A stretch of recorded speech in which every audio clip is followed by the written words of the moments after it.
आप लोगों को मेरा सादर नमस्कार स्वीकार हो। आज आप लोगों को दंड प्रक्रिया संहिता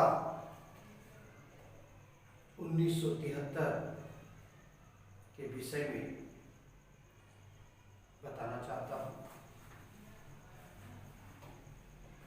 आप लोग एक शब्द सुनते होंगे मूल विधि में, CRPC। तो सबसे पहले आप लोग ये जाने कि दंड प्रक्रिया संहिता है क्या चीज। आज मैं आप लोगों को इसके विषय में बताऊंगा, और जो लोग इसको अच्छी तरीके से सुनेंगे, समझेंगे, ये मेरा 100% गारंटी है कि CRPC को कभी भूल ही नहीं पाएंगे। CRPC भारतीय दंड संहिता आपकी 1973 में बनाया गया एवं 1 अप्रैल 1974 को इसे लागू कर दिया गया। भारतीय दंड संहिता भारत के प्रत्येक नागरिक पर लागू होता है। इस संहिता में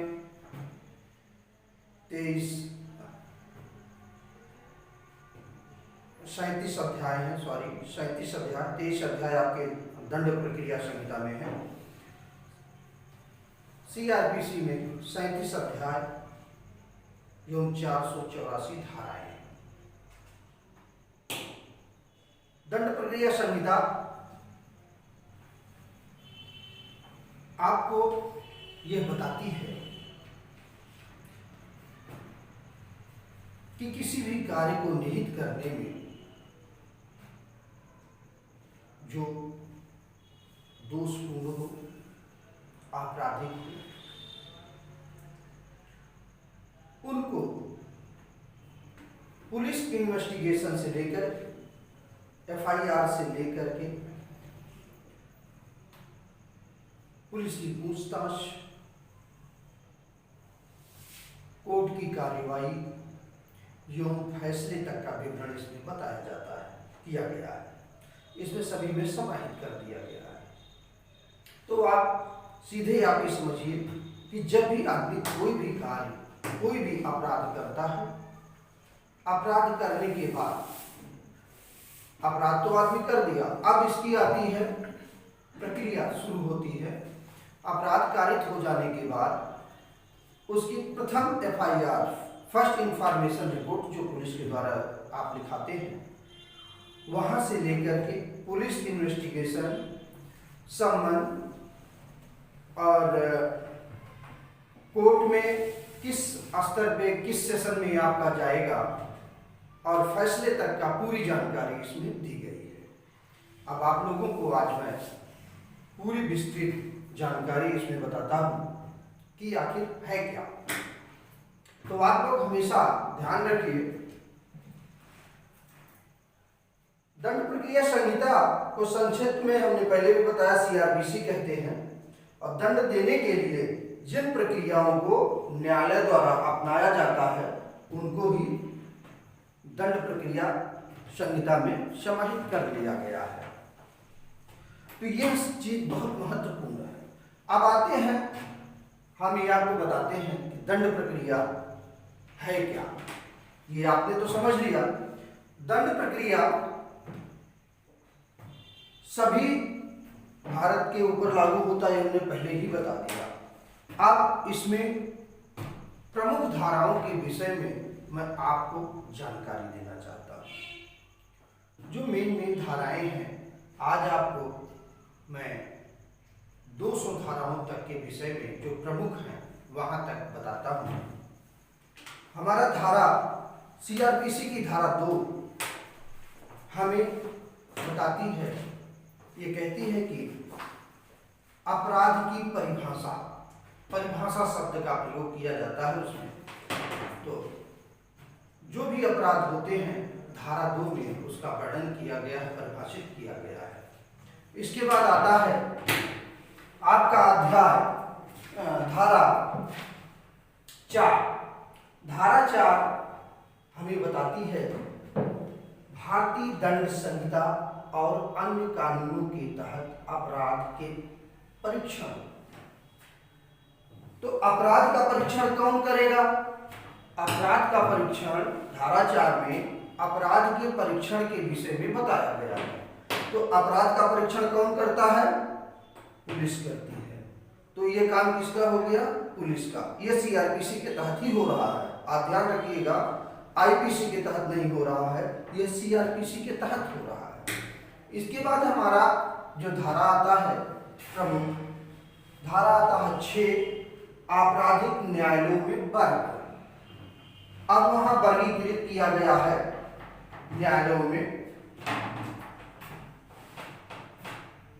कौन सा अपराध किस न्यायालय में जाएगा, किस वर्ग का है, कैसा है, संज्ञेय है या असंज्ञेय है, कैसा है, उसमें वर्गीकृत न्यायालयों का उसके आधार पर किया जाता है। फिर हमारा प्रमुख जो है धाराओं में आता है धारा 9, जो ये हमें सत्र न्यायालय के विषय में बताती है। इसके बाद हमारा आता है धारा 24, सार्वजनिक सरकारी वकील। यह सरकारी वकील के विषय में हमें बताता है। धारा 41, पुलिस वारंट के बिना कब गिरफ्तार कर सकेगी। कभी कभी आप लोगों ने देखा होगा कि बिना वारंट के पुलिस आपको गिरफ्तार कर लेती है। जब पुलिस को ऐसी शंकाएं होती हैं कि आप किसी बड़े अपराध का आप बड़े अपराध को घटित करने वाले हैं, उससे लोगों को काफी हानि हो सकती है, तो ऐसी परिस्थितियों में पुलिस बिना वारंट के आपको गिरफ्तार कर सकती है। तो ये हो गई आपकी बिना वारंट के गिरफ्तार। तो आपको हमेशा ध्यान देना है सीआरपीसी की धारा कौन सी है, मैंने आपको बताया धारा 41। फिर आता है आपका धारा 91, संबंध दस्तावेज या दूसरी बात पर यह निर्णय करने के लिए कि कैसे भेजा जाए। तो धारा 91 संबंध से संबंधित है। आप लोग ध्यान से सुनिएगा, क्योंकि सभी बातें आप लोग अगर सुनेंगे लिखने से मेरे समझ से उतना आप लोगों को याद नहीं होगा। अगर किसी भी चीज को आप बार बार सुनते हैं, सुनने से यह आप लोगों को याद होने की ज़्यादा संभावना रहती है। तो मेरा यही आप लोगों से अनुरोध है कि आप लोग सुनने से बहुत ज़्यादा इफेक्ट पड़ता है। कभी प्रैक्टिकल करके देखेंगे तो आप लोगों को अनुभव होगा। फिर हम आगे बताते हैं आपको धारा 107, अन्य मामलों में शांति रखने के लिए सुरक्षा। अब अन्य मामलों में शांति रखने के लिए सुरक्षा, यह धारा 107 आपको बताती है कि आप लोग शांति बनाए रखें। अगर शांति नहीं बनाते हैं तो उसके धारा 107 के अनुसार आप पर कार्रवाई की जाएगी। तो ये हो गया हमारा धारा 107। धारा 125 हमारा कहता है पत्नियों, बच्चों एवं माता पिता के रख रखाव के लिए आदेश। धारा 125 आदेशित करती है या निर्देश देती है कि बच्चों, पत्नियों एवं माता पिता के रख रखाव की जिम्मेदारी आप पर है। अगर उनके पास और कोई साधन उपलब्ध नहीं है तो आपकी संपूर्ण जिम्मेदारी बनती है कि आप अपनी पत्नी, बच्चों एवं माता पिता का रख रखाव करें, उनका सही तरीके से देखभाल करें। तो ये हमारी धारा 125 में है। ये हमेशा याद रखना, ये बहुत इंपॉर्टेंट प्रश्न है, ये आप लोगों के एग्जाम में पूछा जा सकता है। फिर हमारा आता है धारा 133, उपद्रव को हटाने के लिए सशर्त आदेश। उपद्रव को हटाने के लिए सशर्त आदेश सीआरपीसी की धारा आप लोगों को कितने में बताया? आप लोग जरा कमेंट बॉक्स में लिखिए। देखते हैं कि कौन पढ़ देख रहा है ध्यान से, कौन नहीं देख रहा है। तो आप लोग कमेंट्स बॉक्स में जल्दी फटाफट कीजिए। तो ये धारा 133 में, सीआरपीसी की धारा 133 में ये विवरण किया गया है इसका संपूर्ण रूप से। और आगे आता है आपका धारा 144, उपद्रव या खतरे के तहत तत्काल मामलों में आदेश जारी करने की शक्ति। धारा 144 में आप लोगों ने अक्सर सुना होगा कि धारा 144 लागू कर दी गई है।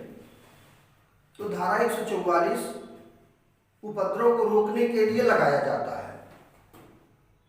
तो इसमें हमेशा जब ऐसा प्रश्न आए तो आपको याद क्या रखना है, धारा 144। फिर आपका आता है जो प्रमुख धाराओं में है, धारा 145, प्रक्रिया। जहां भूमि या पानी से संबंधित विवाद शांति का उल्लंघन करने की संभावना हो, वहां कौन सा धारा प्रयोग आप करेंगे, धारा 145। धारा 151, सीआरपीसी की धारा 151 आपको क्या बताती है, संज्ञेय अपराधों को रोकने के लिए गिरफ्तारी।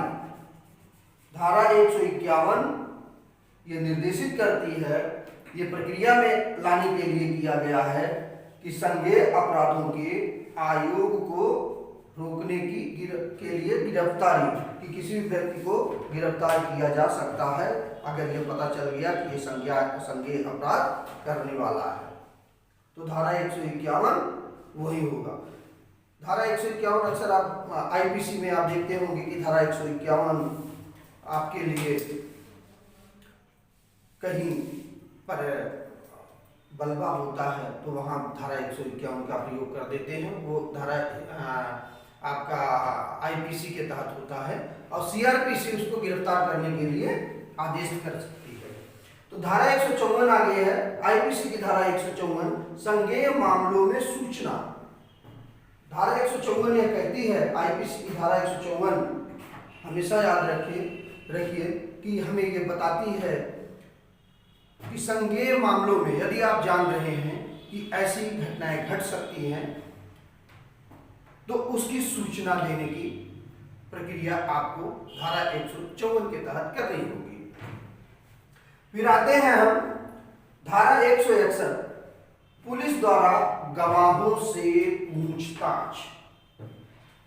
दंड प्रक्रिया संहिता की इस धारा में बताया गया है कि पुलिस किसी भी गवाह से पूछताछ कर सकती है।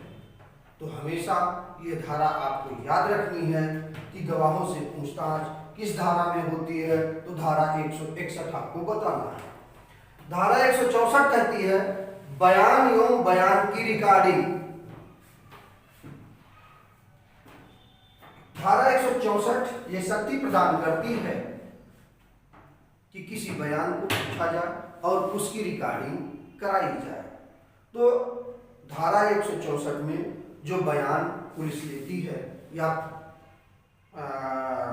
आप कभी कभी मजिस्ट्रेट के सामने भी बयान दर्ज किया जाता है, तो वो बयान धारा 164 के तहत ही दर्ज किया जाता है और उसकी रिकॉर्डिंग कराई जाती है। तो ये महत्वपूर्ण प्रश्न है कि आप लोगों से पूछा जा सकता है कि धारा 164 का प्रयोग कहाँ होता है, तो आप लोग इसे जरूर बताएंगे। धारा 164 बयान एवं बयान की रिकॉर्डिंग के संबंध में।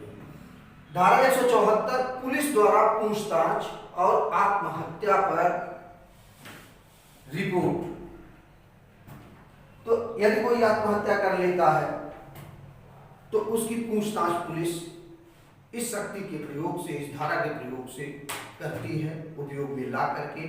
तो ये आप लोग हमेशा ध्यान रखिए और धाराओं के विषय में अपनी रुचि बढ़ाइए, तभी आप सफल हो पाएंगे। तो इसका धारा है 174।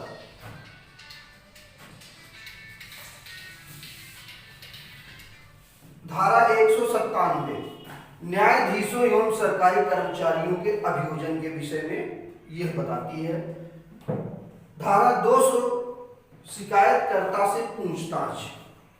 धारा 200 सीआरपीसी की धारा 200 में ये उल्लेख है, ये निहित है कि जो शिकायत करता है पुलिस उससे पूछताछ करे। तो आज मेरे मित्रों, दोस्तों, आज आप लोगों को मैं सीआरपीसी की प्रमुख धाराओं में से धारा 200 तक बता दिया हूँ।